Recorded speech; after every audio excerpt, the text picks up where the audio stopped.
Hey everyone. In today's video, you will learn Coinbase versus Robinhood, which is better. If you're trying to choose between Coinbase and Robinhood, here's a quick comparison. We'll look at fees, supported coins, trading features, ease of use, and overall value. When it comes to fees, Coinbase charges trading fees, but you can lower them by using Coinbase Advanced. Robinhood offers zero commission trading, but it makes money through the spread.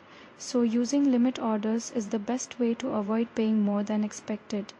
For supported cryptocurrencies, Coinbase is the clear winner with over 250 coins, while Robinhood only supports around 15 to 20. In terms of trading tools, Coinbase offers market, limit, stop, take, profit, and stop loss orders.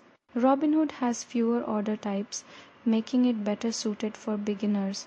If you're looking for the easiest platform, Robinhood has a simpler interface, but if your focus is crypto, Coinbase provides more features like staking, wallets, learning rewards, and advanced trading. Overall, Coinbase is the better choice for crypto investors, while Robinhood is a great option if you want a simple app for both stocks and cryptocurrency. Thanks for watching. If you found this video helpful, don't forget to like, share, and subscribe for more Coinbase tips and tutorials.